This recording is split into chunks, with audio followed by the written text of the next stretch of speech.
Well, hello. Thank you very much, everyone, for your questions. Today I'm going to cover a commonly asked question, and that's restless children. So there's a number of things to cover on this, and I'm going to start with something that's actually not related to biochemistry, but it's a very important factor. So some children, particularly boys, it's usually boys, have a lot of physical energy, and that builds up, and they really have a hard time sitting for a long period of time without the opportunity to expend the energy. So if it can be organized during the school day to take a short break and actually have a run, like a short, maybe 1 to 2, maybe 3 minute run, and let off all of that energy, and then they feel much calmer and they're able to sit and concentrate on their work. So if it can be organised with the teacher to work this into their school day, it can make a massive difference to their learning and their ability to concentrate. So if you have a child like that, likelihood is you already know that. And like I said, usually boys, not commonly girls. Girls tend to be able to sit still for a bit longer. But if you can work with the child's teacher, or however they're learning to work this into their day, that's definitely going to help those particular children. Now, the next thing I'm going to cover is blood sugar and protein. So children have a very high need for protein. They're building muscle, they're building bone, and so they need a lot more protein, and yet children tend to gravitate towards the more carbohydrate type of foods like cereal, biscuits, and sweets, and baked goods, things like that. Now, when you have that kind of carbohydrate, your blood sugar goes up kind of rapidly, and then when it drops, you get a release of adrenaline. Adrenaline's like a sort of a stress hormone. We all pretty much are familiar with adrenaline, and also another stress hormone called cortisol. So they're released from the adrenal glands, which are on your kidneys, and they cause obviously that rapid sort of heart rate. It's not a full large amount of adrenaline, but it's like a background, and that's why when you get hungry, sometimes your hands really shake. It's the adrenaline, and that mechanism is designed to stimulate the liver to release more blood glucose into the blood, so that the brain has sufficient blood glucose to operate, etc.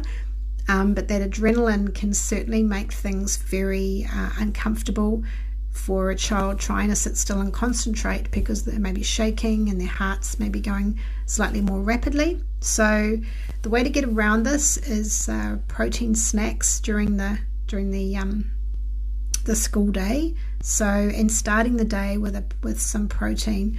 I know some children, not all children, like to have eggs or more protein foods for breakfast. They prefer cereal, but adding to that, it's a really good idea to give a child a protein shake. Now, you can use milk or yogurt, alternative milks, whichever fruit the child likes. Maybe some peanut butter, maybe some almond butter, and then the protein powder. Pea protein is a good way to go. I particularly like golden pea. And for those who really don't have a problem with dairy products, whey can be a good option. Some people just don't have problems with dairy. So yeah, one of those two are a really good way to go, and keeping the blood sugar stable will definitely help a child feel more calm and more focused and able to concentrate. You may need to, at the end of the school day, possibly another protein shake then as well. So there's obviously the sugar aspect, keeping sugar to a minimum, because that makes children feel a bit hyper, but balancing that with protein is a really good way to go for those kids.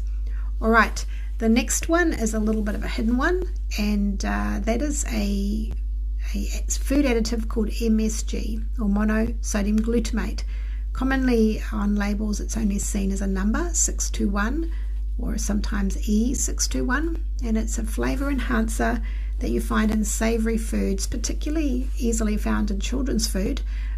Things like flavored potato chips, flavored crackers. It's in chicken salt, things like breaded chicken, breaded fish, So savoury foods like that are sausages and other kind of processed meats, some kinds, not champagne ham, but other kind of processed delicatessen hams. Sometimes in salami you find this food additive.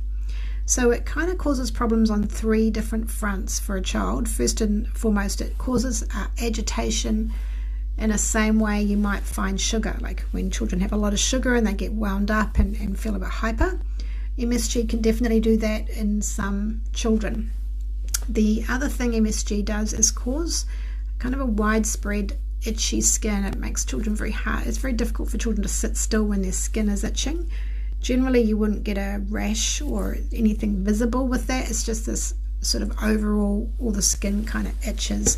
Now if a child does have eczema, MSG can give a pretty nasty flare. Certainly in a short space of time you can have a flare of eczema when you consume MSG. And some takeaway foods, you can ask for not having MSG on the takeaway foods, like Chinese foods. Some of those sauces that they use have MSG, but it doesn't tend to cause MSG doesn't tend to cause eczema, but certainly if there's eczema present, that can cause a nasty flare. Now the other thing MSG can do in susceptible children is cause headaches, which makes it very, very difficult to concentrate when a child has headaches. And so make sure that's completely out of the diet to the degree that you can. I know sometimes when you're traveling or you've got to grab some food for a child, it's not necessarily always easy to avoid that entirely, but on a regular basis, especially when they're going to be in a learning environment, see if you can keep that out of the diet there. Now, just on that subject of headaches, children can often forget to drink water, something super simple, and that can cause a very low-grade headache, which makes it difficult to sit still. Any kind of pain or discomfort can really interfere with a child's learning. So just make sure they're drinking when you get their drink bottle at the end of the day. Make sure they've been drinking, particularly in the summer months, because they can become very dehydrated. All right. Now, another thing that can happen is just on that point, dehydration. If a child is exercising a lot, running or sweating, they really may need some electrolytes, which the primary calming ones are magnesium and potassium. Those 2 minerals are very, very important. So you may need some hydration drinks that cover that if your child is definitely sweating a lot or anything like that. So keep an eye on those, because if your magnesium or potassium's low, there's someone can get maybe heart palpitations, agitation, things like that. Now, in terms of supplementation as a whole, magnesium's definitely the most important supplement for children when you've got in terms of a calming effect on the body. Now, if you already give your child some magnesium, you want to check those labels, because magnesium aspartate can be highly aggravating in terms of it can cause agitation in susceptible individuals. I don't know why magnesium aspartate's made its way into supplements over the past few years. It definitely didn't used to be commonly in supplements. So the form of magnesium you want to use is magnesium bisglycinate. Now, bisglycinate is a small amino acid. So on labels it may also say magnesium amino acid chelate. Chelate just means that's the molecule the magnesium's attached to. So magnesium's always attached to something: magnesium citrate, magnesium oxide, magnesium aspartate, and things like that. So that's the best form of magnesium. If you want to add it on a regular basis, it's quite simple to get a powder and then add that into the smoothie if you're going to be doing a protein smoothie at the beginning of the day. So yeah, that's an important one. All right, now the next thing from a supplement point of view is vitamin D. So vitamin D can get low in some children if they favor being indoors. So vitamin D you would normally get from the sun. It's quite easily manufactured in the body if you're getting sufficient sun when it comes to children. So generally an outdoors child will have a completely fine level of vitamin D. and if they tend to be much more indoors, you might want to keep an eye on that.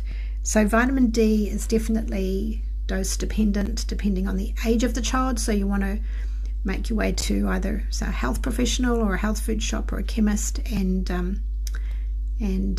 check out vitamin D supplementation. You can get a blood test to measure it as well. So that's the majority. That will cover the majority of problems that where children really can't concentrate.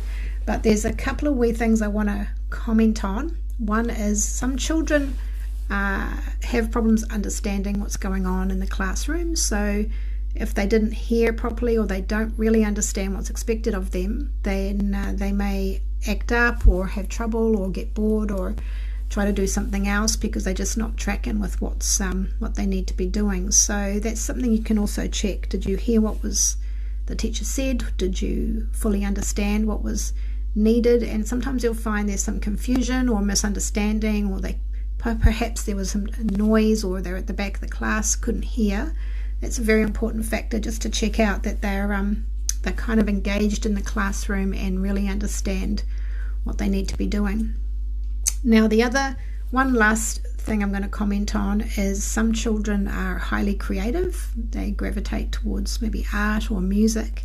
Those children tend to need to balance their learning with these creative endeavors, or they have trouble focusing, say, on mathematics or English for long periods of time without balancing their day with some kind of creative outlet. So you would probably know if you have that child, if they're quite creative. So it may be that, once you at the end of the day, maybe after school, they get to do their music classes or some other creative outlet, and that's encouraged so that they can balance their learning day. All right, I hope that helps. It's definitely a commonly asked question, as I said, and there's a few factors there. There's definitely some more complex biochemistry reasons that can cause a overstimulation of the nervous system, but that's honestly very rare. These things that I've mentioned today would cover off nearly the vast majority of problems that children are having, but do keep an eye on, like I said, itchy skin and things like sore stomach, headaches, things like that the actual pain that's causing the problems with the concentration or discomfort that they're experiencing, rather than any other thing.